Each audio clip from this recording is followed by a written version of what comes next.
दिल को छू लेने वाली कहानी। नमस्कार दोस्तों, आज मैं आपके लिए एक हार्ट टचिंग स्टोरी लेकर आई हूं और मुझे पूरी उम्मीद है कि यह कहानी आपके दिल को छूकर जरूर निकलेगी। तो आपका ज्यादा वक्त ना लेते हुए मैं इस कहानी को शुरू करती हूं। एक बार की बात है, एक बार एक अध्यापक एक संपन्न परिवार के शिष्य के साथ कहीं जा रहे थे तो उस शिष्य को कुछ मजाक सूझी क्योंकि उसको रास्ते में किसी गरीब मजदूर के जूते दिखाई दिए। उसने अध्यापक से कहा, गुरुजी, अगर हम इन जूतों को छुपा दे तो कितना मजा आएगा। अब उसको तो मजाक सूझ रहा था, लेकिन गुरुजी ने कहा कि नहीं, गरीब इंसान के साथ इस तरह का भद्दा मजाक करना ठीक नहीं है। उसने कहा, क्यों ना हम इन जूतों में कुछ सिक्के डाल दें और देखें कि इसका इस गरीब मजदूर पर क्या प्रभाव पड़ता है। उन्होंने ऐसा ही जैसे ही मजदूर अपना काम करके लौटा और उसने एक पांव अपने जूते में डाला तो उसको कुछ कठोर सा महसूस हुआ। उसने अंदर हाथ डाला तो उसको कुछ सिक्के दिखाई दिए। वह थोड़ा आश्चर्य में पड़ गया। आसपास किसी को देखा तो कोई भी दिखाई नहीं दिया। वापस उसने दूसरा पैर अपने जूते में डाला और वापस उसको उसमें कुछ सिक्के दिखाई दिए।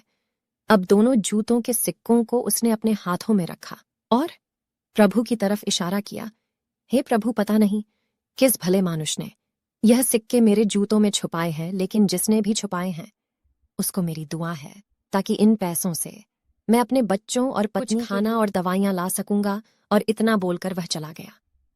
इस बात को शिष्य और अध्यापक दोनों सुन रहे थे। अब अध्यापक ने शिष्य से पूछा कि अब तुम मुझे बताओ कि तुम्हें कैसा महसूस हुआ, तुम्हारी पहले वाली मजाक या मेरा यह तरीका। तो उसने कहा कि गुरुजी, मैं आपसे क्षमा चाहता हूं। अब मुझे समझ आ गया है कि सच्ची खुशी किस चीज में है। जब हम किसी की मजाक उड़ाते हैं तो हमें कुछ पल का आनंद मिलता है, लेकिन इससे हमें बद्दुआ मिलती है। लेकिन अगर हम किसी की मुश्किल परिस्थिति में मदद करते हैं और जिसकी भी हम मदद करते हैं उसको भी नहीं पता कि हमने उसकी मदद की है, लेकिन अंदर ही अंदर हमें पता है कि हमने उस इंसान की मदद की है। यही सच्ची खुशी है। जब हम दूसरों को खुशी देते हैं तो हमें सच्ची खुशी मिलती है। इसी तरह खुशियां बांटते रहिए, लोगों की मदद करते रहिए और दान करते रहिए जिसके भी आप काबिल हो। जितना भी आपसे बन पड़े दान करें, लेकिन दान जरूर करें।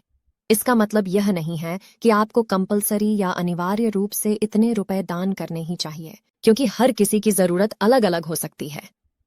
अगर आप किसी को पैसों का दान नहीं कर सकते तो कम से कम चीजों का दान तो कर ही सकते हैं। मुझे पूरी उम्मीद है कि यह हार्ट टचिंग स्टोरी आपको जरूर अच्छी लगी होगी। आपका कीमती समय देने के लिए शुक्रिया। दोस्तों, स्टोरी पसंद आई हो तो आगे और स्टोरी सुनने के लिए प्लीज लाइक और चैनल को सब्सक्राइब जरूर करें। धन्यवाद।